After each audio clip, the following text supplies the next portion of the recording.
Muy buenas noches a todos. En representación del Centro de Institución Republicana, quiero expresar a cada uno de ustedes mis afectuosos y cordial bienvenida. Agradecerles por su asistencia a esta conmemoración de la Declaración de Independencia de los Estados Unidos, que organizamos el Centro de Ilustración Republicana y CITEL, Centro de Investigación y Estudios Legales. Contamos con el apoyo del Instituto Político para la Libertad, Atlas Network, Estudiantes por la Libertad Perú y de República Liberal. Así también contamos como invitado especial a George Denger, representante y director de la Fundación Friedrich Naumann, Países Andinos, sede de Lima. Y también darle la bienvenida y las gracias por acompañarnos esta vez al ensayista y escritor Paul Abraham, que estará a cargo de la conferencia. Además de esta manera, el CIR como institución nos dedicamos a la investigación y divulgación de los principios y valores de la libertad, que nos permite la sostenibilidad en una sociedad abierta. Nosotros organizamos de manera anual esta conmemoración al Día de la Independencia de los Estados Unidos, porque su importancia vendría a ser que es el primer acontecimiento en el que se reivindicó los derechos individuales y las libertades individuales de las personas, así también como el libre comercio y el libre tránsito, contra la tiranía de los gobiernos y de la burocracia estatal. Continuando ya, para empezar con la conmemoración, daré paso a John Denger, representante y director de la Fundación Friedrich Naumann, que nos da un pequeño saludo por el mes de la libertad y de la independencia. Muchas gracias. Fuerte aplauso para él. Muchas gracias. Buenas noches a todos. Yo no soy Martín, soy Ardina de la Fundación Naumann. La Fundación Naumann para la Libertad es una de 6 fundaciones políticas en Alemania. En Alemania tenemos un sistema muy especial. Cada partido que tiene representación en el Parlamento Federal tiene el derecho de formar o fundar una fundación que representa y vincula la ideología que tiene. Y nosotros somos afiliados del Partido Liberal de Alemania, pero no somos parte de este partido. Es también una ley que todas las fundaciones no son parte de los partidos, solamente representan su ideología. Y nosotros somos la Fundación Naumann para la libertad. Y por eso para nosotros es muy importante, y hoy tenemos un día también muy importante por muchas cosas para celebrar. El primero es de ayer, felicitaciones por el 3-0. Yo estuve en un bar celebrando con mi mujer, que es peruana. Fue impresionante, creo, con respecto al auditorio, la mayoría de los peruanos todavía está celebrando. Esperamos que el domingo también tenemos la oportunidad de celebrar. Otro es, como el 4 de julio, el Día de Independencia en Estados Unidos. Es un cambio de una época cuando empezó realmente un país con libertad, más temprano que siempre ahora los europeos piensan en Francia. La Revolución de Francia fue 13 años después, ¿sí? Y nosotros, los liberales, cuando hablamos de libertad, hablamos de la libertad individual, porque nosotros creemos en el individuo, en la capacidad de cada ciudadano, de cada persona que tiene, y también peleamos por oportunidades iguales, no igualdad, no somos iguales, solamente tenemos iguales derechos y deberíamos tener iguales oportunidades. Y por eso es un honor para mí estar acá. Gracias por la invitación, y también fue una sorpresa para mí otra vez más ver este chico que nos conocimos hace 15 años en Gummersbach, cuando estuve director de la Academia Internacional en Alemania, fue una sorpresa muy linda. Muchas gracias por la invitación y espero que vamos a tener una discusión muy interesante. Muchas gracias.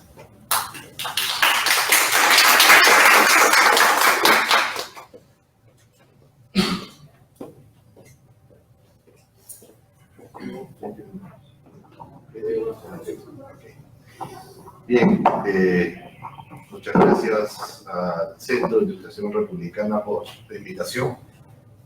Es un placer, como cada 4 de julio, como le decía yo,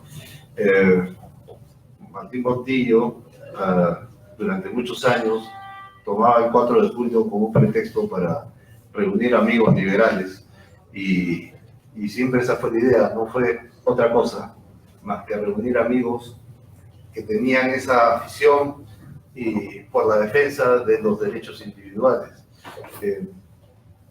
Se suele, y esto lo digo porque se suele confundir a veces las cosas, porque solemos pensar de manera a veces desconfiada, ¿no?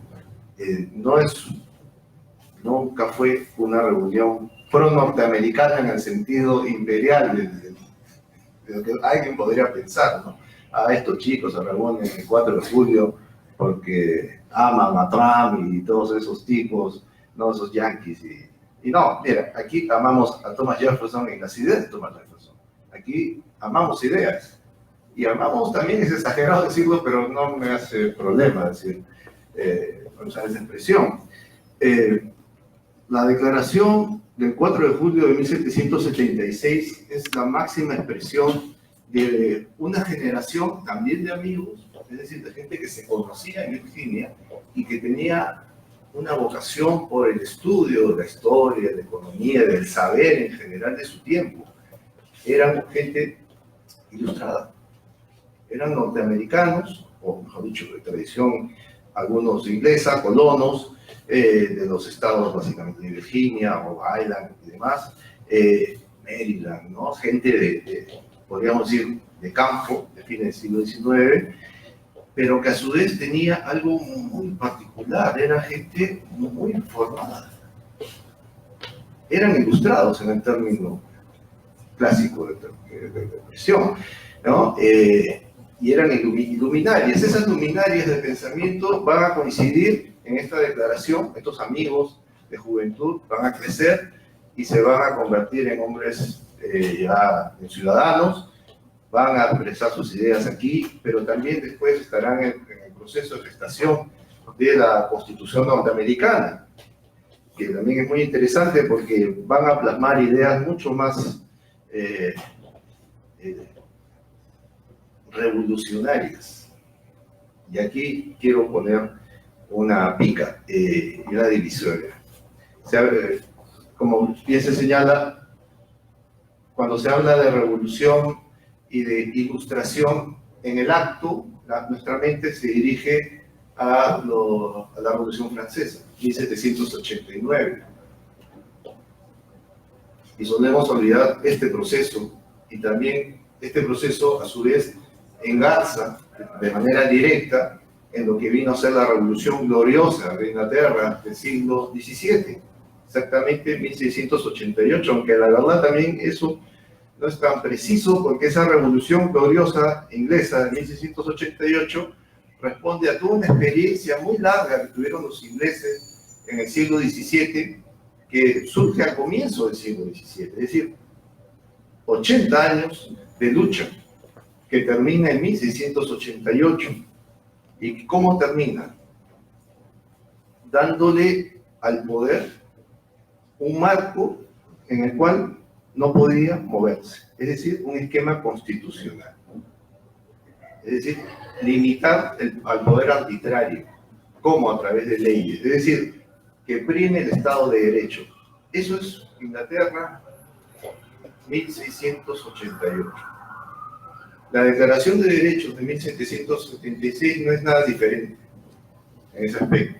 Es decir, estamos ante una postura antimonárquica, no estamos ante lo que podemos pensar como hombres modernos, ante reivindicaciones ultra individualistas, Yo creo que no era la discusión ni en Inglaterra del siglo XVII, aunque habrá algunos autores que podría ofrecernos esa variante, pero en líneas duras y políticas eso no estaba, no es lo que se consagra en la Revolución del año 1688, ni tampoco en la Declaración de 1776. Es decir, estamos básicamente ante una revolución que lo que buscaba, en el caso de los norteamericanos, de los colonos norteamericanos, era limitar el poder. En el caso de los franceses, la cosa es muy diferente. Los amigos de Virginia, de Thomas Jefferson, básicamente, buscaban limitar el poder porque querían defender su modo de vida. Ellos tenían un esquema de mundo agrario, pero a su vez con una economía muy dinámica. Es decir, eran comerciantes, eran ganaderos, eran gente que producía la tierra, pero también eran comerciantes, ¿no? Y se dedicaban básicamente al comercio. Y habían aprendido durante décadas a respetar normas, a reivindicar y a tomar en valor la importancia de los contratos, de la propiedad privada. Ese es el mundo que ellos buscaron defender. Es decir, ellos no buscaban crear un mundo con su revolución. Ellos no quisieron asaltar el poder para buscar un futuro mejor, con el término de un expresidente recientemente fallecido, con un futuro diferente. No buscaban nada de eso. Ellos querían conservar lo que ya tenían y asumían que la presencia y sobre todo la acción del monarca inglés en ese momento ponía en peligro ese estilo de vida.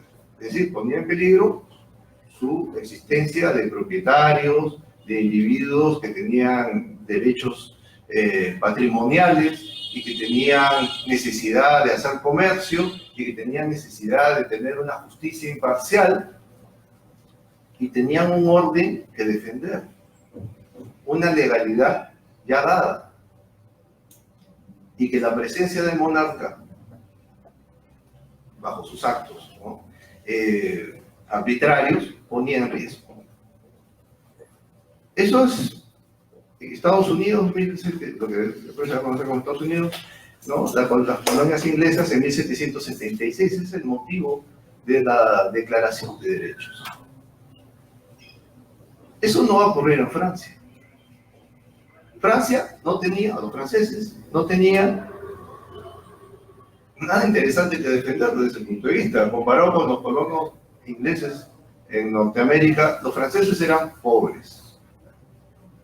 Como dice Thomas Jefferson y Thomas Paine, que es un contemporáneo, en Common Sense, que es un libro del mismo año, 1776, los colonos en América del Norte habían superado muchos problemas, sobre todo los económicos. Tenían su subsistencia o su existencia aseguradísima, más que asegurada, muy asegurada. Eso no pasaba en Francia. Francia tenía serios problemas sociales. No había igualdad, no había respeto a la propiedad. La visión de los contratos era totalmente mercantilista. Es decir, no había respeto a los contratos, a la palabra empeñada, a un papel firmado. Es decir, había un mundo que no existía. E hicieron una revolución para buscar crear un mundo mejor, porque el que tenía, obviamente, no lo quería. Esa es la diferencia entre una revolución y otra. Y eso quiero ponerlo ahí como un demarcador, porque nos va a acompañar siempre, ¿no? ¿En qué contexto se da realmente la situación de la Declaración de Derechos de 1776? Estamos aquí ante unos hombres que de repente se reúnen y dicen, ¿saben qué? Ya es hora de poner nuestras ideas en práctica y demás. Hagamos. Las cosas siempre son más complejas. El contexto que se da es un contexto que a su vez va con situaciones sociales dentro de las colonias. Y esas situaciones sociales son las que van a terminar aflorando en esta situación de necesidad de independencia. Otro punto a tener en cuenta. Los estados, tal como lo conocemos hoy en día, no existían. El mundo, como señala un autor contemporáneo, David Armitage, el mundo hasta hace muy poco, hasta la década de los 70 del siglo XX, se manejaba básicamente bajo esquema de imperios. Va a ser a través de la Declaración de Independencia donde va a surgir una potente idea, la idea de un Estado independiente. Y digo Estado, no digo nación. Más adelante intentaré remarcar esa diferencia con más énfasis. La Declaración de Independencia de 1776 lo que buscaba era, a partir de esta situación, era ofrecerle a los diferentes estados, ¿no?, lo que pues va a ser la Unión de Estados Unidos, una estructura política para respetar ese esquema previo que ya existía y que buscaban defender, ¿no? Propiedad privada, un esquema de justicia imparcial, respeto a su esquema de libre comercio. Eso del libre comercio, seguramente algunos dirán, bueno, pero no era tan libre, pero era más libre de lo que ocurría en ese momento en muchas partes del mundo, sobre todo comparando con la propia Inglaterra. La patria de Adam Smith, con Adam Smith bastante vivo, sano. Entonces, ahí tenemos ese esquema, esa situación de hombres que reclaman defensa de derechos, hombres que viven en un mundo convulso de guerras internacionales, van a dar una declaración. ¿Por qué hablamos de ella hoy en día? Porque precisamente ese esquema de pugna internacional va a generar que esa declaración tenga un impacto en el mundo. Se va a globalizar, se va a internacionalizar. Es la primera declaración que se da de esta magnitud. David Armitage señala que sí. Yo humildemente, y como otros autores con los que me baso, indico que no. Les cuento esta anécdota, que la cuenta a su vez este autor Armitage. Sin embargo, después él se olvida de esa anécdota. Cuando se da la noticia en Europa de la Declaración de Independencia del 4 de julio, a fines de agosto de 1776, ya Europa, sobre todo en lo que es Inglaterra, Francia y Holanda, lo que ahora es Holanda, Países Bajos, Provincias Unidas, llega la noticia de que los colonos ingleses se han declarado independientes del reino de Inglaterra. Punto. En La Haya, o en Amsterdam, el rey, el estatuder, porque no era rey en ese momento, la máxima autoridad política de los Países Bajos, Holanda, el estatuder, Guillermo de Orange, pide que le traigan la famosa declaración que había sido publicada en un periódico de los Países Bajos, porque quería leerla. Y cuando la lee, el primer comentario que hace es, oigan, esto me parece conocido. Esto es exactamente lo mismo que nuestros abuelos proclamaron contra Felipe II en 1585, en la proclama del rompimiento de la relación que tenía los Países Bajos con el rey español. Se llama especialmente el acta de abjuración contra Felipe II. Y no se equivocaba. Pero claro, esa acta de abjuración no logra tener ese impacto internacional que sí va a tener la Declaración de Independencia de 1776. Esa es la diferencia. Pero sí había en el tiempo un acta muy parecida y no tenía por qué llamar a sorpresa. La visión de que el rey o la autoridad tiene una especie de contrato tácito con sus súbditos, es una visión muy antigua.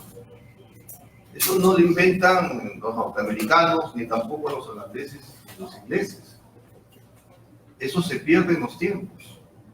Sobre todo, si es que uno empieza a rescatar la visión republicana bajo medieval. Es decir, es una propuesta o una postura netamente republicana, de que porque esa autoridad no me está respetando, no está asumiendo su función.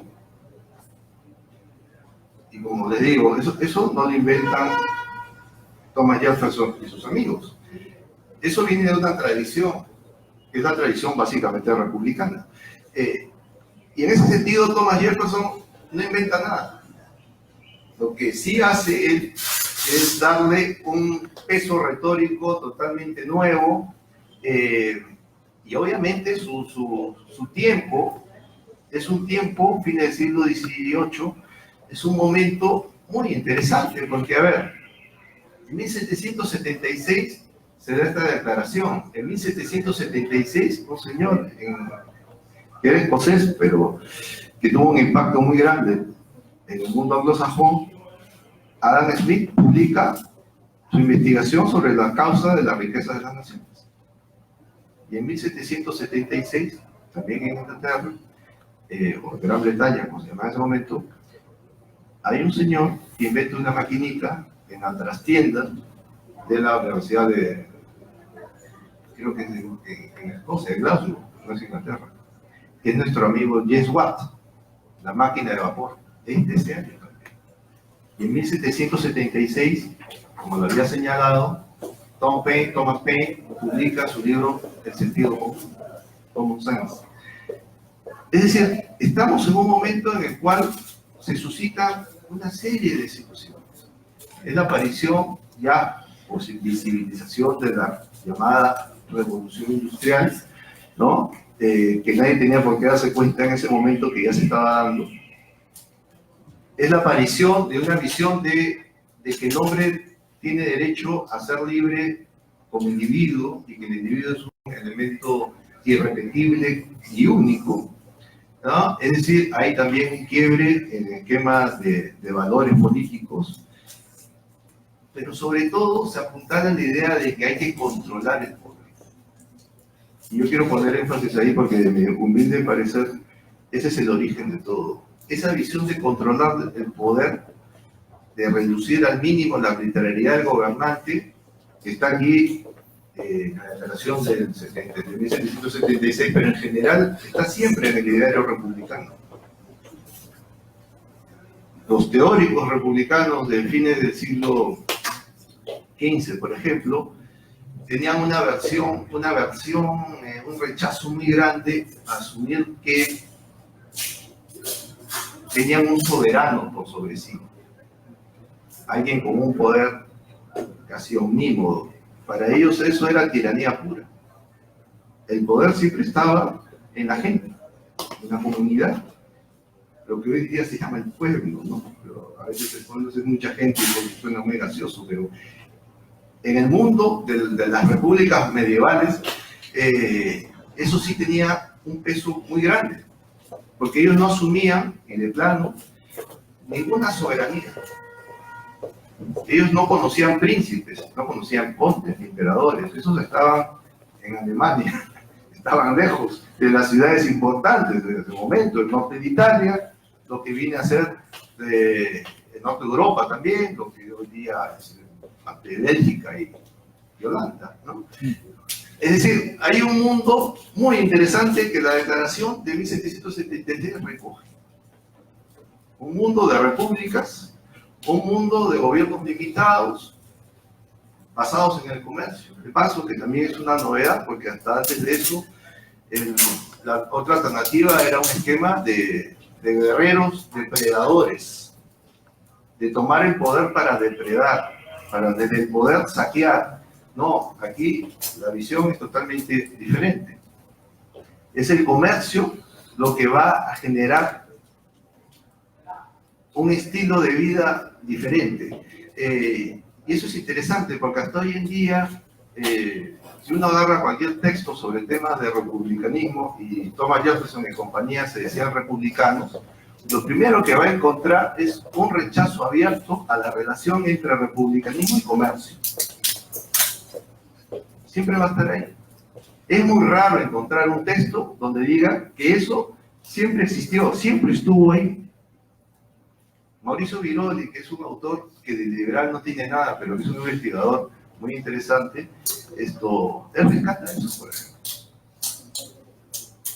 Él rescata esa visión de que el republicanismo siempre tuvo un sustrato comercial. ¿Acaso qué fueron las ciudades republicanas bajo medievales? Fueron emporios comerciales, fueron mercados, no fueron otra cosa. Es decir, aquí estamos ante una tradición sumamente importante y que nos habla de un mundo de Jefferson y compañía que va a trascender. Pero va a trascender de dos maneras. Una es asumir la importancia de los derechos de manera de que defiendo algo que tengo, y es lo que hicieron los que firmaron la declaración del 1776, y otra es buscar un mundo que no tengo a través de una declaración.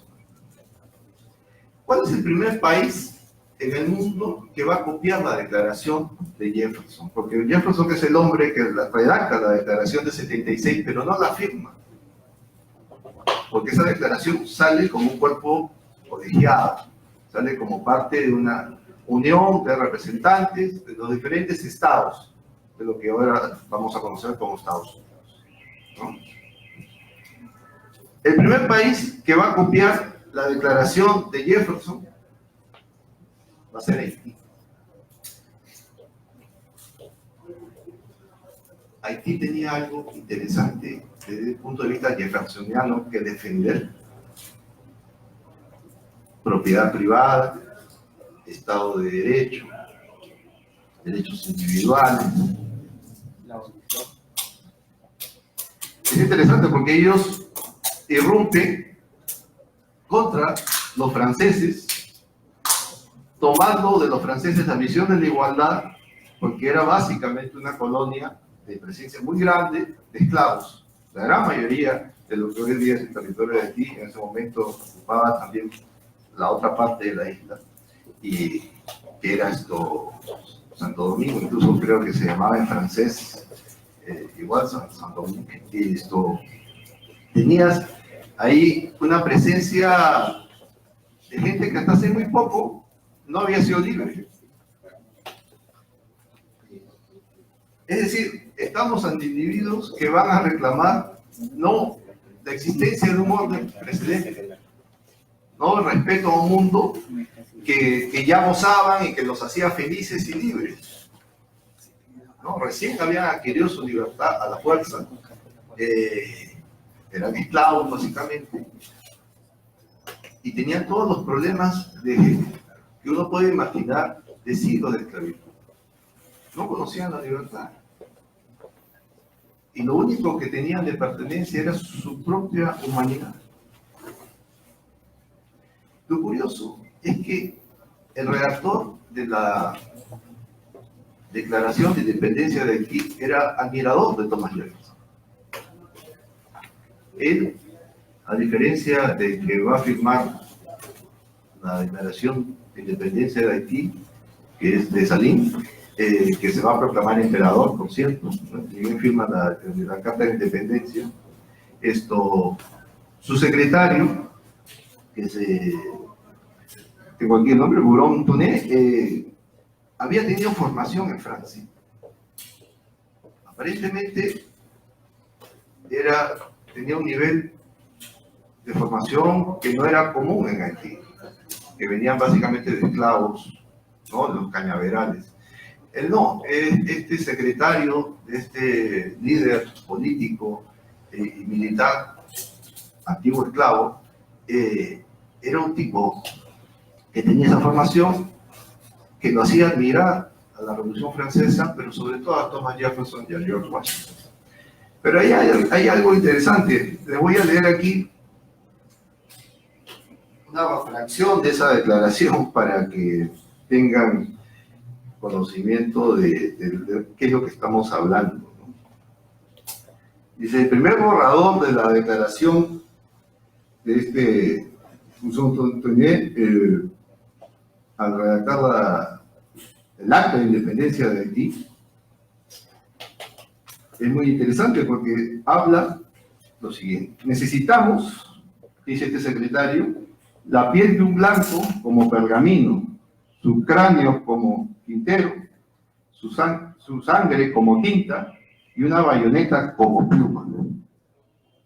Esos son los principios que inspiraron a este admirador de Thomas Jefferson en Haití.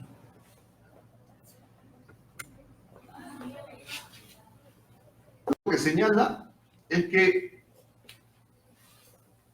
la felicidad es que lo sigan a él.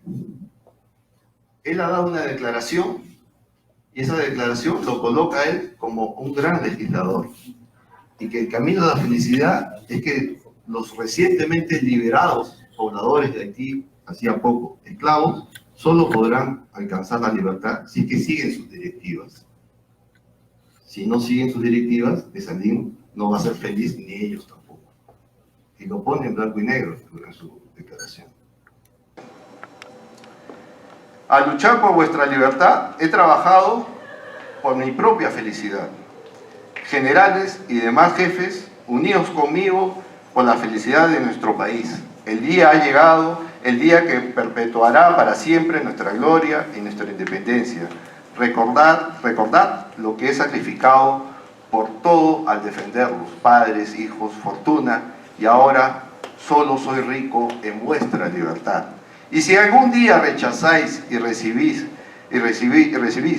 con murmuraciones las leyes que el ángel de la guardia que vigila nuestro futuro me dictara para vuestra felicidad, es decir, el ángel de la guardia le dictó a él las normas para hacer feliz a su pueblo, ¿no? Mereceréis sufrir la suerte destinada a un pueblo malagradecido.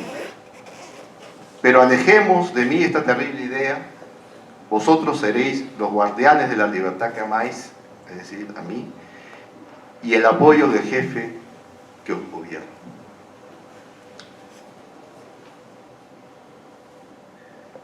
He querido poner este caso no solamente como una cuestión anecdótica, porque no lo es historia dura. Y ciertamente el caso haitiano es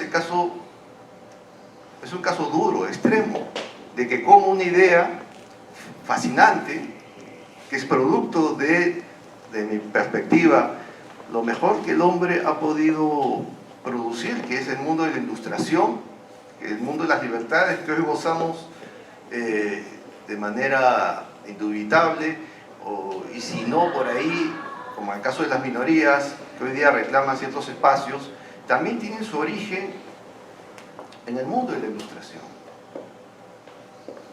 Sin embargo, aquí vemos a alguien que nos dice que parte de ese esquema, pero a su vez nos ofrece una visión brutal,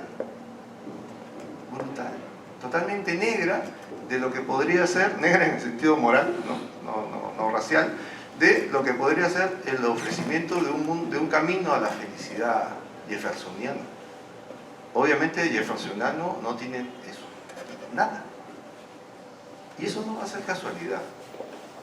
A lo largo de los siguientes 2 siglos vamos a tener experiencias similares. Ho Chi Minh, el famoso vietnamita que le va a ganar a varios imperios, ¿no? En combate, y va a hacer que su país, Vietnam, sea libre, independiente, era un admirador de George Washington. Y va en la línea de nuestro amigo haitiano. Hoy día, si Vietnam tiene una apertura, es precisamente porque ha renunciado a los pilares que su fundador Ho Chi Minh había establecido en su momento, al vencer los imperios, primero francés y ya después sus seguidores contra los norteamericanos, ¿no? Y siempre ha habido esa postura. Estos 2 ejemplos, nuestro amigo Dessalines en Haití y Ho Chi Minh, hombre del siglo XX, muy reciente, la guerra de Vietnam termina en los años 70, nos oculta algo. yo había señalado que Haití había sido el primer país independiente en usar la declaración de Jefferson como espejo para su propia declaración de independencia. Pero hay un país, o mejor dicho, hay una declaración que es anterior, pero que no logró en su momento la independencia que se buscaba. Flandes. Flandes hoy día pertenece a Bélgica. Estamos ahí ya en Europa. Bélgica, a fines del siglo XVIII, que es en el momento que se da la declaración de Flandes, copiando la de Jefferson, creo que Flandes 1791 o algo por ahí. Ellos lo que buscaban era establecer o conservar su esquema de privilegios medievales. O sea, no era un esquema de libre mercado como Jefferson podría pensar, no era un esquema en el cual se hablaba de una igualdad legal para todos, ¿no? Porque era básicamente mercantilista, el esquema que ellos pretendían. Sin embargo, copian la declaración y se dice que ellos inspiran esa declaración para defender su propio mundo. Y aquí tenemos algo interesante, que es, ¿cuál es el proceso posterior de la declaración? Tocqueville, que llega a los Estados Unidos en 1828, 1830, y que va a publicar su obra de Democracia en América en 2 volúmenes, en 1835 la primera parte y en 1840 la segunda, nunca va a hacer ninguna mención a la declaración de Thomas Jefferson. Nunca la va a hacer. No hay una sola mención al respecto. ¿Por qué lo hace? Porque simple y llanamente no tuvo el impacto que en su momento seguramente sí la tuvo. Se había perdido esa estela. Después vamos a tener personajes. Hay un esclavista, por ejemplo, que va a reivindicar la declaración de Jefferson desde un punto de vista totalmente xenófobo y nacionalista. Como ya tengo poco el tiempo, voy a tratar de apuntar por ahí para resumir algo. Yo les había señalado de cómo lo que buscaron los padres fundadores con la declaración y después con la Constitución era básicamente establecer un sistema de control de poder político, un esquema básicamente dedicado a mirar al Estado. La declaración no es una postura nacionalista. Los haitianos sí tuvieron esa postura. El esclavista que le hago mención, que usa la declaración desde el punto de vista xenófobo, tiene una postura nacionalista.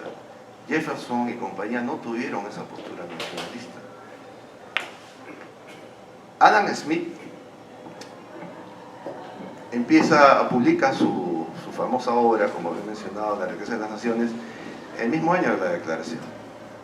Algunos autores señalan que uno de los motivos por los cuales él escribe y publica en ese momento la obra es que le interesaba el tema norteamericano. Yo creo que eso es un poco jalado de los pelos, pero ¿por qué? Porque es una obra que duró casi 20 años y no más para trabajarla, ¿no? O sea, no es una obra que se le ocurrió un año y la publica después, no, tuvo muchos años trabajándola. Pero lo que sí es cierto es que Adam Smith y David Hume, que eran amigos, los dos escoceses, miraron con sumo interés el tema norteamericano desde el punto de vista de reglas de juego político, desde el tema institucional. No lo vieron desde el esquema moral, netamente institucional. Es decir, como el mismo Jefferson, apuntaron al esquema de organización estatal. Y eso es algo para mí sumamente interesante, porque yo a la verdad cuando me hablan de Estado-Nación, no sé qué cosa me están hablando. Cuando me hablan de nación y de el sentimiento nacional, entro en problemas, salvo lo de anoche, que fue un triunfo emocionante, pero es totalmente instintivo. Entonces no puedo armar todo un feeling y todo un discurso político en base a una emoción de ese tipo. A mí como ciudadano, me imagino que a los padres fundadores lo que les interesaba era tener resguardadas libertades, sus derechos, y que su estilo de vida que habían ya logrado se respetara. Y necesitaban un esquema institucional que apuntalara esa existencia. Y lo lograron. Y lo lograron. Pero cuando se hablan bajo parámetros distintos al del juego político, a la institucionalidad, yo creo que ahí perdemos la esencia de la declaración de 1776, y yo creo que ese es el problema de nuestros enemigos en Haití desde un comienzo. Los belgas también en Flandes tuvieron también ese problema, después lo resolverían a su manera, y en el caso de Vietnam, recién hace algunos años encontraron la luz a través de que, bueno, sí, ganamos una guerra, o mejor dicho, paramos a los norteamericanos, nos jactamos de eso, pero seguimos siendo pobres. Y hay que copiarlos, ¿no? En el mejor sentido de la palabra, a través de sus instituciones. Y es lo que hace que hoy día Vietnam tenga una visión totalmente distinta del progreso. Entonces, para ir terminando, porque ya me cortan aquí, lo que he querido es plantearles aquí una aproximación a algo muy complejo, que es, uno puede tener, en este caso una declaración o un texto llamado Constitución, con las mejores experiencias de origen, ¿no? La Constitución norteamericana se copió en toda América Latina y no pasó nada. Pero la idea de copiarla era que casi como un acto de magia se reprodujera los mismos beneficios que se daban en el norte. Y se suele olvidar que este tipo de aproximaciones, si no tienen un sustrato social generoso, ¿no? Que pueda, generoso en el sentido de que si hablamos de derechos es porque los tenemos, y si no tenemos derechos, y si no gozamos una vida de acuerdo a esos derechos, entonces al fin y al cabo lo que estamos es planteando una utopía, un ideal. Y bajo ese esquema, desde el poder, eso siempre es sumamente peligroso. Y en el caso que les he expuesto, los peligros se dieron. Para ya terminar así, cuando nuestros amigos en Haití en 1801 proclaman la independencia, ellos venían de la esclavitud. Lo primero que hace Dessalines es abolir la esclavitud, pero a su vez declarar el trabajo forzoso en los campos. Cambio de palabras, pero los hechos seguían siendo lo mismo, esclavos. Y Haití, lamentablemente, es una sociedad sumamente pobre, con serios problemas de integración social, y no tiene una apuesta a futuro cierta, ¿no? Pero si uno revisa una serie de situaciones en el mundo, bajo esos tipos de parámetros de buscar un ideal, pero que no coincide con el tipo de vida que tienes, o lo logrado socialmente, tenemos ese tipo de situaciones, ¿no? Bueno, yo he querido dar esta aproximación, en la medida de lo posible, y festejar de una manera particular siempre, gracias a Martín Portillo, que siempre tuvo la gentileza de invitarme el 4 de julio, invitar a amigos liberales a recordar esto. Y como les he dicho, no es un recuerdo de la potencia norteamericana, sino a los principios que dieron paso a esa gran democracia que sigue siendo los Estados Unidos y que es capaz de contener a la arbitrariedad de cualquier loco que llegue al poder. Muchas gracias por su atención.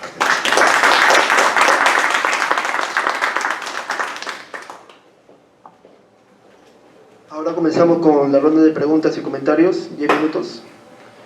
¿Alguna pregunta? Sí. Tenía una consulta. Mi duda es más que todo sobre respecto. ¿Qué comentario le merecería el hecho de que en la declaración de independencia y en la Constitución no se contemplara la abolición de la esclavitud en Estados Unidos? ¿Y cómo podría afectar esto el mensaje de libertad que se está? Sí, es interesante porque bien conocido el caso de Jefferson, es paradigmático, ¿no? Él era dueño de esclavos y nunca renunció a dejar de ser dueño, ¿no? A diferencia de otros en la historia incluso. Siendo que ya en esa época, en otras partes del mundo, en el caso de Inglaterra, la esclavitud no solo estaba mal vista, sino que en la práctica ya había un repliegue al respecto. En cambio, en Norteamérica eso no se dio. Incluso Jefferson, en sus escritos juveniles, él repudia la esclavitud, es bien claro en sus notas sobre Virginia, que hablaba que este es un flagelo, este es un acto de inhumanidad, ¿no? Rompe la visión de igualdad, y él siempre lo va a tener presente.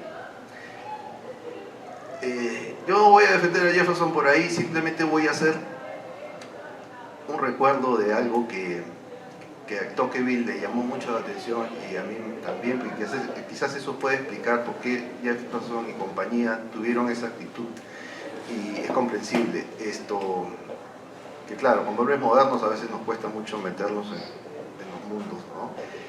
Ya superados.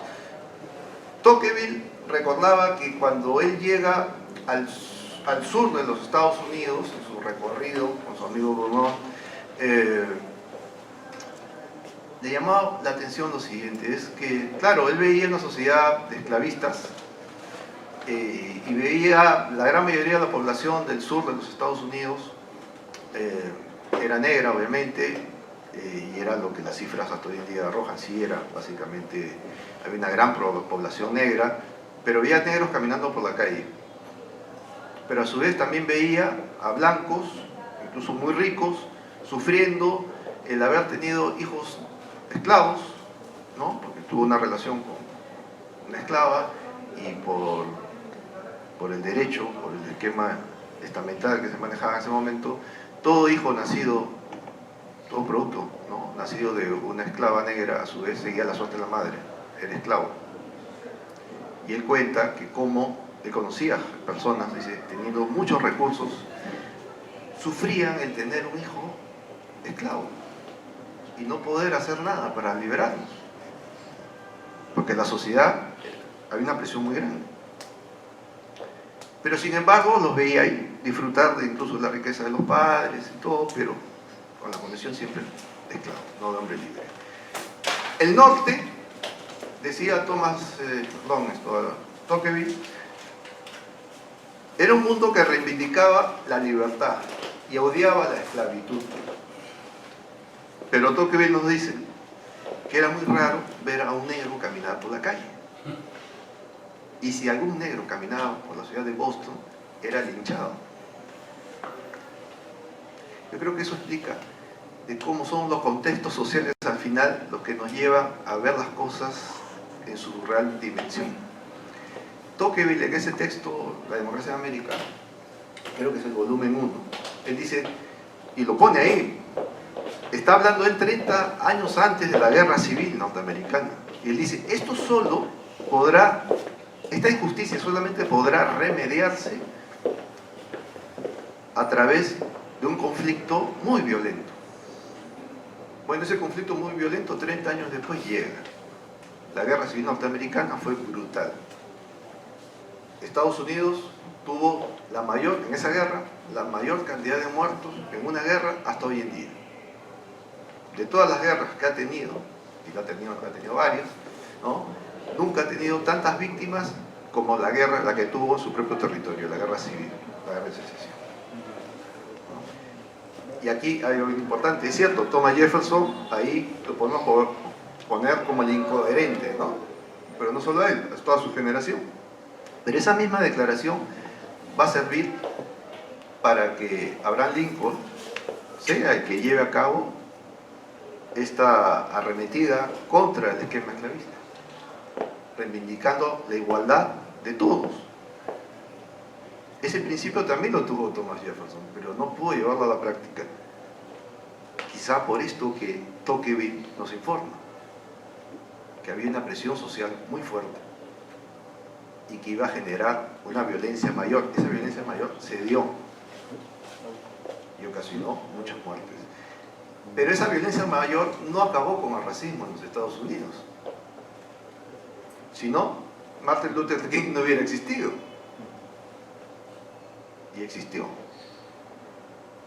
Porque el racismo existe hasta hoy en día en Estados Unidos.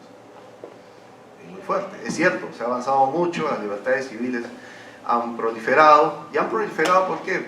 Por los principios de esta declaración de 1776.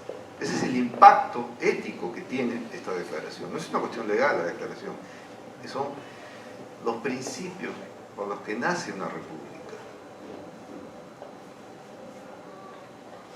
¿Otra pregunta? Una cosa interesante. Usted mencionó lo del esclavista que tenía un hijo y no podía liberarlo. Si eso hubiese ocurrido, exactamente la misma situación aquí en Perú, ¿qué hubiera tendido a pasar? Aquí se dio algo similar, pero yo no recuerdo las historias de Basadre y compañía. San Martín declaró libertad de vientre. Claro, claro. Y Y en la- sin embargo se prorrogó y se prorrogó y se prorrogó hasta que llegó Ramón Castilla y nos dio la libertad, ¿no? Así que hay una canción de no sé quién. ¿No? Y antes de Castilla, ¿qué hubiera pasado en esa misma situación si el amo rico hubiera querido liberar a su hijo? ¿La sociedad se lo hubiese impedido? En el caso peruano, yo creo que no fue muy diferente de otros lugares, ¿no? Fue básicamente el proceso de producción lo que termina dejando obsoleto y de manera antieconómica la esclavitud. En Inglaterra fue así. En Estados Unidos eso demoró en el sur, pero en el norte no. Hay un premio Nobel de Economía que justamente trabaja el tema de por qué esto se dio la esclavitud y se centra en ese punto, ¿no? Va a ser el progreso económico y la revolución industrial lo que va a generar que la gente empiece a afinar sus sentidos y a ver que esto era injusto, pero sobre todo antieconómico, porque una máquina liberaba al hombre, en este caso al negro. ¿Pero qué pasa ahorita con la clase obrera? La clase obrera básicamente es una cosa que se sostiene porque la automatización no ha llegado todavía al nivel de inhabilitar en todas partes. Así es, ¿no? Entonces, no recuerdo el nombre de... sí, exacto, Fogel, Robert Fogel, ¿no? Que gana el premio Nobel en los 90, si no me equivoco, o antes. Y él trabaja el tema de esclavitud al detalle desde esa perspectiva, ¿no? Para lo que les interese. Y aquí en Perú se da exactamente igual, pero claro, Perú no tenía el nivel de penetración de la revolución industrial como en otros lugares, pero lo que se tiene es siempre la visión de que ya yo libero, y eso sucedió con Castilla, porque el Estado me va a pagar por el Estado liberado. Entonces lo que hoy día se conoce con los estudios de Quirós, por ejemplo, Alfonso Quirós, es que se inflaron cifras para cobrar ese bono por esclavos liberados. Típicamente. Una cosa, ahorita hay un tema que está en alta boga a nivel de discusión sobre economía, que es el tema del uso económico del este del Asia. ¿De qué? Del este del Asia. El más evidente son los roces entre Estados Unidos y China. Pero en el este del Asia hay otros varios países que están creciendo muy rápidamente. Esta vez menos notorio, caso Indonesia, caso la India. Y la pregunta que uno se hace automáticamente es: ¿esos países pueden aplicar en forma efectiva, no meramente aparentar que los aplican efectivamente, el tipo de enseñanzas contenidas en esa declaración? Hay un autor que se llama Frank Gibb, un autor de un libro llamado Milagro Programado, donde él explica que el auge económico japonés como una de las consecuencias, como una de sus causas, como la inoculación en la estructura empresarial japonesa, de él lo llama así mismo, una inyección de democracia económica por la fuerza de ocupación estadounidense de MacArthur después de la Segunda Guerra Mundial. Entonces él muestra la historia japonesa y cómo la tendencia japonesa a trabajar de una forma extremadamente frenética, colectivista, organizada, lleva a Japón un callejón de salida que lo va a llevar a la Segunda Guerra Mundial, y cómo posteriormente, después de la guerra, eliminados los viejos Zaibatsu, el nuevo sistema empresarial japonés va a asimilar con mucha habilidad todos los aportes de la cultura norteamericana, los Drucker, los Deming, los Huron y otros por el estilo, los Peter Drucker, los Edward Deming, los J.M. Huron y otros por el estilo, y los va a habilitar para el sistema empresarial japonés. Sí, interesante lo que señalas, porque justamente yo hablaba de cómo esa ausencia de relación entre un derecho declarado, ¿no?, y el sustento social, el sustrato social, para ser más exacto. En el caso de Japón, a pesar de dónde viene, ¿no?, un estado de castas, un esquema, pero Japón ya a fines del siglo XIX era una sociedad que visiblemente apuntaba a una postura industrializada, ¿no? Podría ser comparada con la Prusia que se convierte en Alemania, salvando las distancias, ¿no?, porque es más tradicional desde ese punto de vista, pero Alemania a fines del siglo XIX, la mayoría de su población eran siervos y campesinos. Y esos siervos y campesinos, a la siguiente generación, ya eran doctores y oficinistas y militares. De Japón pasa lo mismo, y por casualidad, los dos van a ser compañeros en la aventura bélica. Entonces, quizás ahí lo que, ya pensando así, yo no he trabajado esos autores, ya que sí he conocido, lo que ahí es básicamente, esta declaración surge en un contexto de gente ejerciendo derechos, pero un contexto del mundo comercial. La declaración habla de libre comercio, también habla de libertad de migración, para apuntalar ese crecimiento económico. No hay que olvidar eso. Ni Alemania ni Japón apuntaron por ese libre comercio en ese momento, ¿no? Entonces quizás esa tradición del antiguo régimen determinó pasando la factura.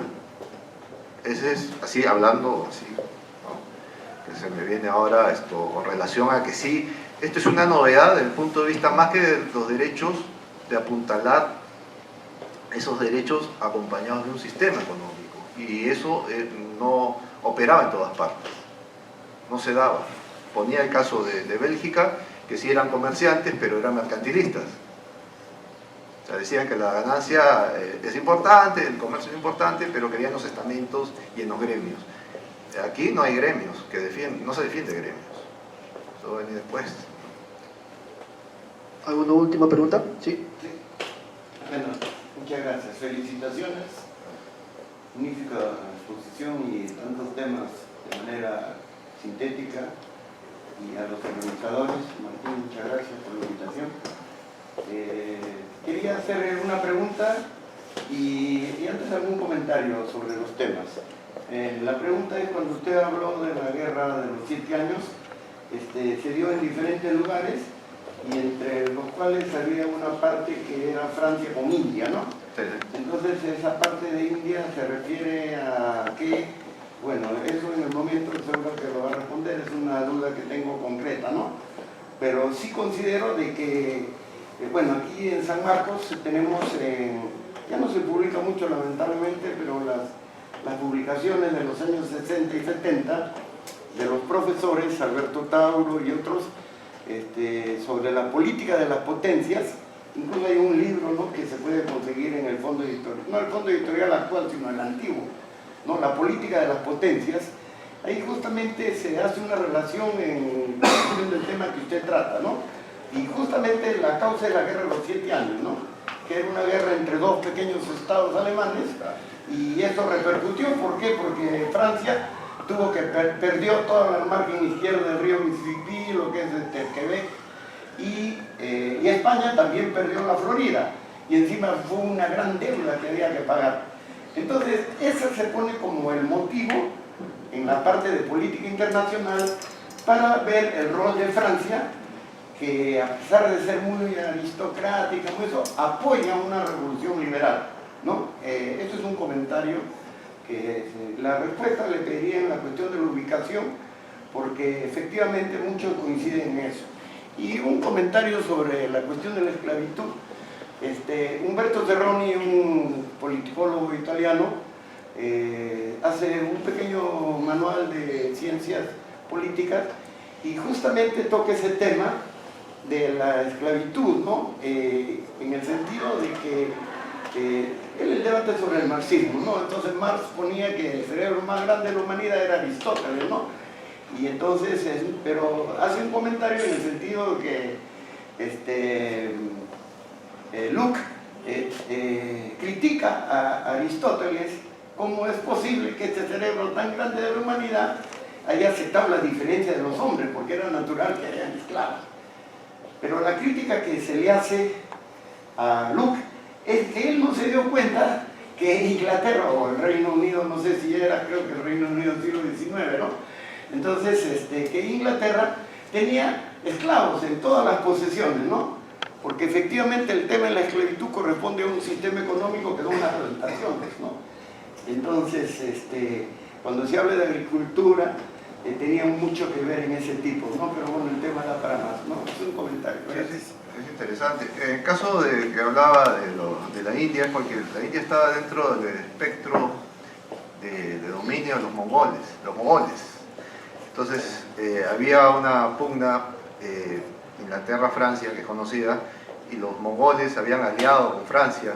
Inglaterra tuvo intereses en la zona y cuando se termine esa guerra va a ser la zona que los ingleses van a encontrar lo que va a ser su imperio en la India. Esa es la base, ¿No? Esa es la base, ese es el origen, ¿no?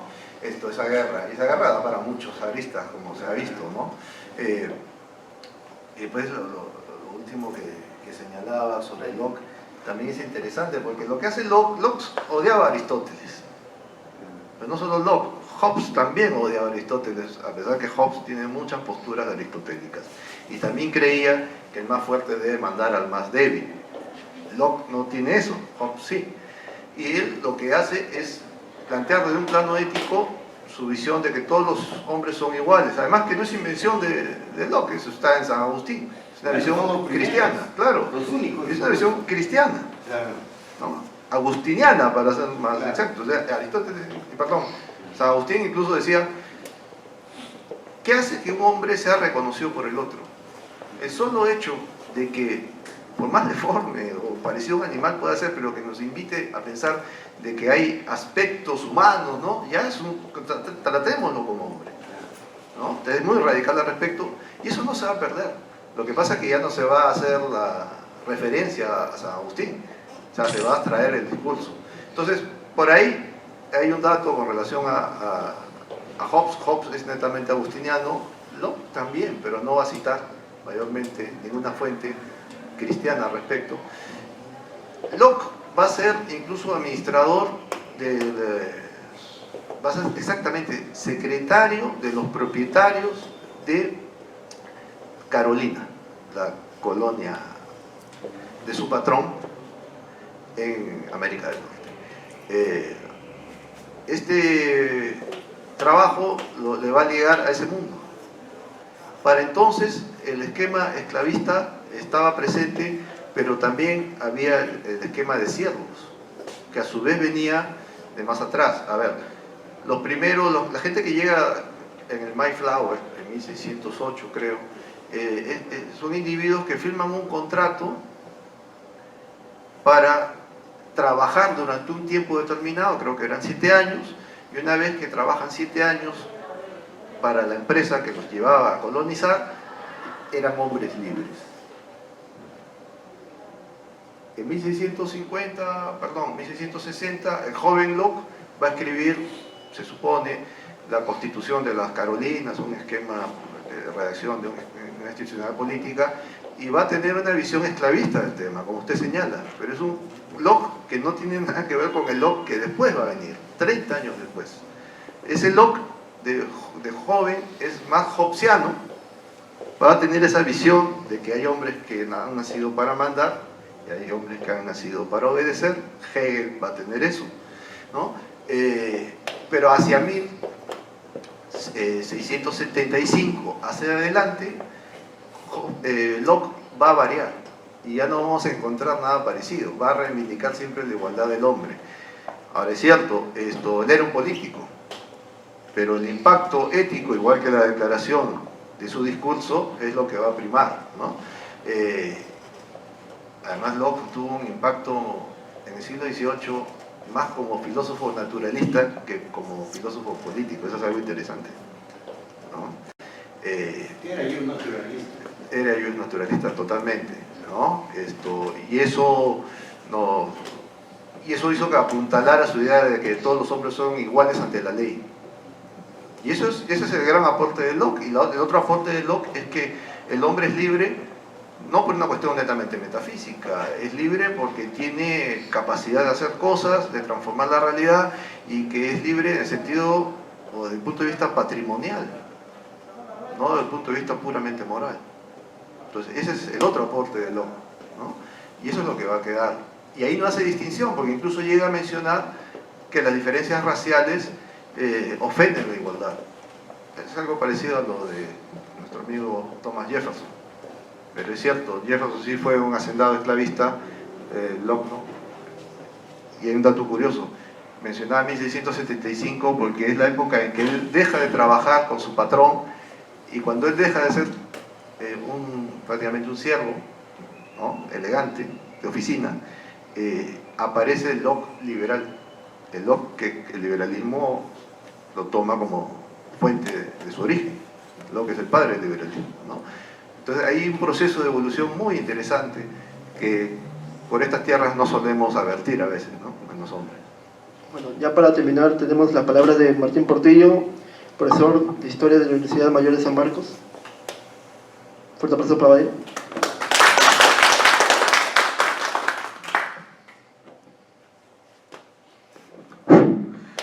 Buenas noches. Primero, disculpen la tardanza, no llegué al inicio. Segundo, me voy a permitir colocar esto que debí de traer primero, que es la bandera, que tiene su anécdota porque me la donaron, me la regalaron hace tiempo cuando, discutí con un personal de la Embajada Americana en Lima respecto de por qué Estados Unidos invadía mucho otros países pretendiendo establecer democracias. Después de la discusión, este joven me avisó que se iba a Estados Unidos, pero iba a regresar, entonces le dije, me dijo, te traigo libros. No quiero libros, le dije, quiero la bandera. Me trajo la bandera y me dijo, pero no la vayas a quemar. No te preocupes, no pienso hacerlo. Porque yo hoy día me siento muy orgulloso. Este homenaje al Día de la Independencia lo venimos realizando en la biblioteca del Centro de Ilustración Republicana, que funciona en mi casa, hace varios años. Y me daba mucha pena que algunas personas que venían y nos sentábamos a leer la Declaración de Independencia y comentarla y analizar cuán cerca o lejos estábamos en el Perú de ese sentido de los derechos y las libertades personales, la función del gobierno limitado, si debe o no debe ser limitado. Al final tratábamos de tomarnos una foto, espero que también hoy día se pueda, pero todos me decían, o la gran mayoría, no la pongas en el Facebook. Y no hay fotos públicas de esos años en que hubo reuniones.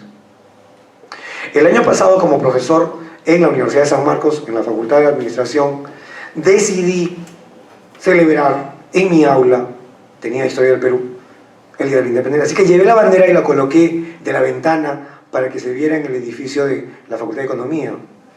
Y expliqué qué cosa era la Declaración de Independencia a mis 4 o 5 salones que tenía. Mis alumnos estaban muy emocionados, un poco aterrados algunos, pensaban que algo iba a pasar. No pasó nada, nada absolutamente. No me despidieron, no vinieron a quemar a nadie. Pero eso me mostró una actitud, el temor. Hay muchas manifestaciones en San Marcos respecto de muchas revoluciones. Revoluciones sangrientas. Revoluciones en donde después de haberse obtenido la independencia y la supresión del gobierno anterior acusado de opresión, se establecen dictaduras mucho más letales. Y sin embargo eso se celebra en la Universidad de San Marcos. Pero nunca se celebra la primera independencia que va a generar el nacimiento del mundo moderno, que hasta el día de hoy no ha dejado de estar vivo. El sentimiento, la justificación de que una comunidad, un grupo de personas se rebele contra lo que considera un gobierno opresor, sigue siendo la motivación de todas las independencias y revoluciones, sea Cuba, sea China, sea Rusia, Vietnam, Argentina, Colombia, el programa chavista.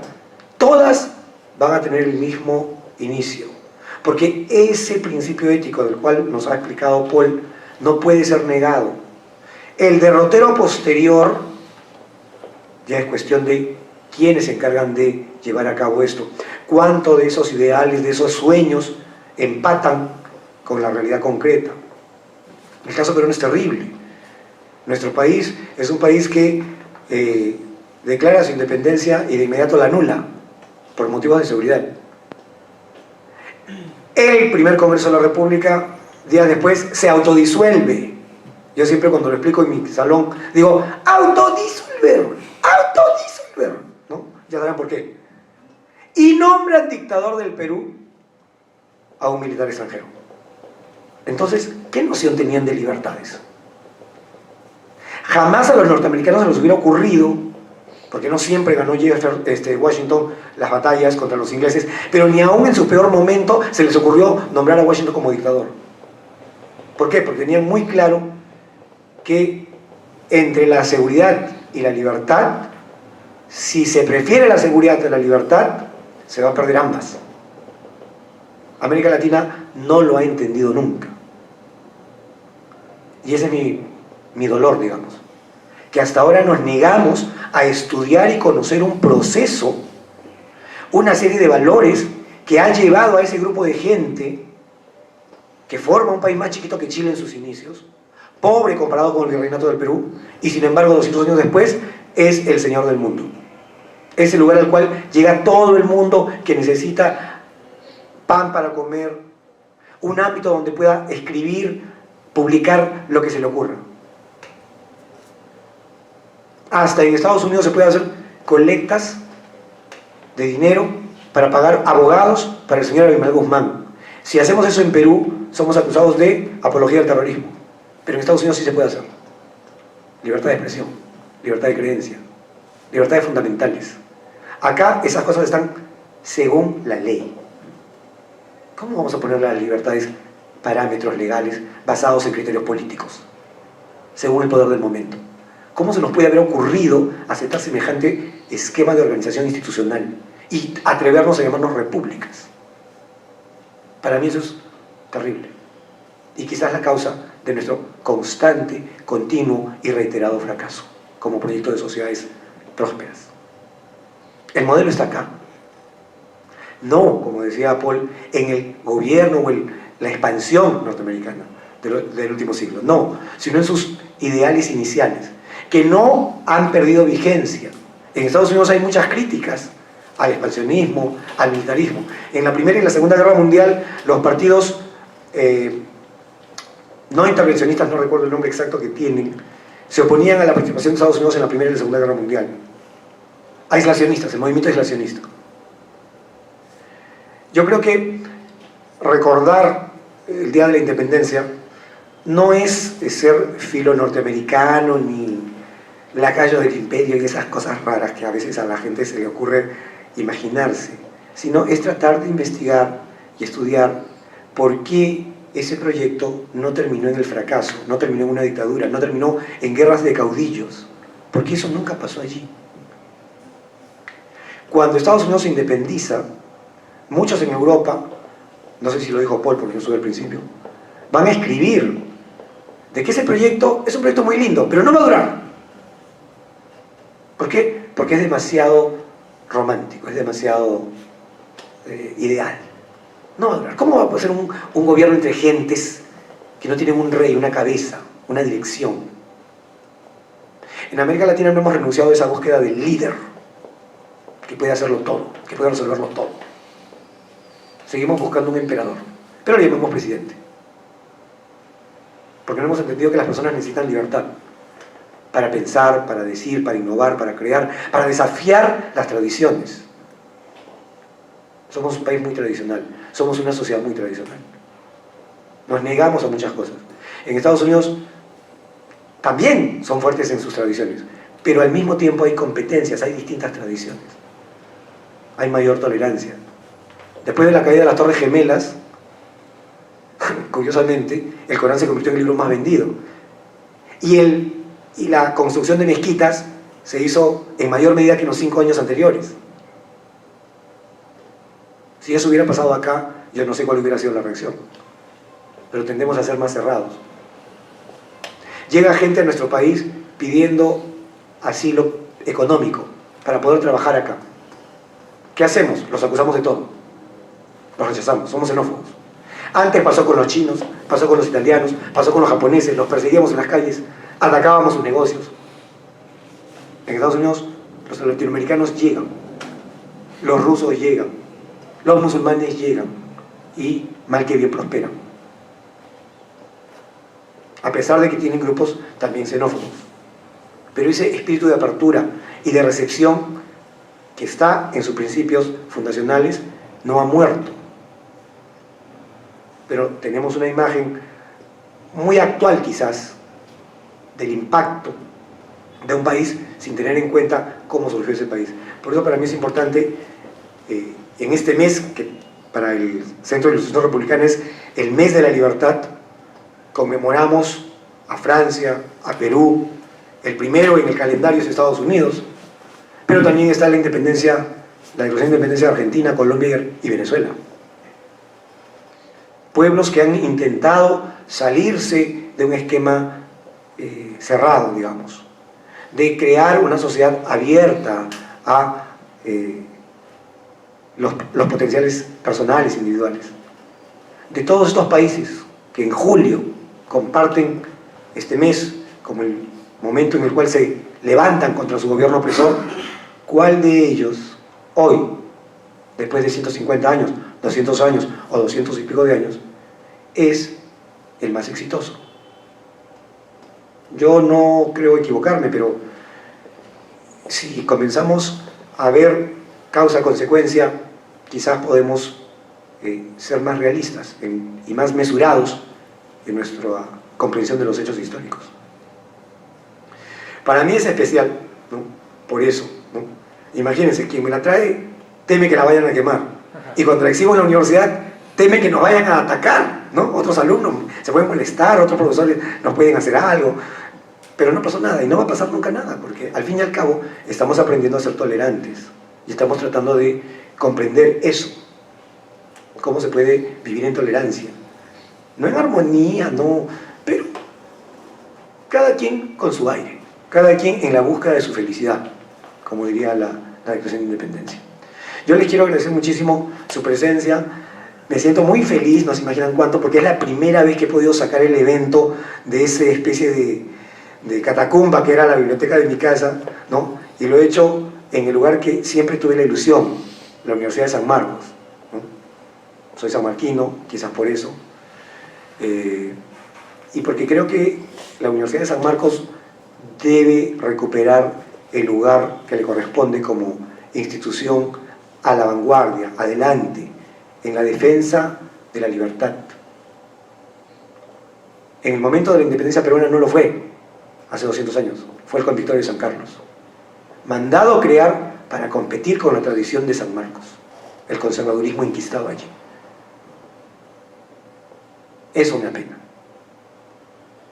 Pero estamos todavía quizás en el momento para recuperar, para celebrar el bicentenario con una mirada más fresca, no preservando tradiciones, sino rompiéndolas, quizás reflexionando sobre otras tradiciones que sí han logrado éxito, nutrirnos de eso, no rechazarlo ex ante, no rechazarlo porque simple y llanamente es Estados Unidos. No tener prejuicios, tener la mente despierta. Es la obligación de un investigador. Observar, no juzgar. Yo quiero agradecerle a Paul la gentileza de su tiempo. Bueno, no está Jörg Dechner, presidente de la Fundación Friedrich Naumann, que nos acompañó hoy día. Quiero agradecerle muy en especial a quien puedo nombrar ahora como el representante de los profesores sanmarquinos, es el único que ha venido, ¿no? Mi estimado amigo, y a todos ustedes por su tiempo, por participar. Yo espero que esto no quede como algo anecdótico, sino que sea como está planificado, una reflexión que nos lleve a ser más ambiciosos respecto de qué queremos para nosotros y nuestro país, ¿no? Muchísimas gracias a todos. Ya para terminar, una foto grupal, si podría pasar adelante, por favor.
Mientras que se la cámara.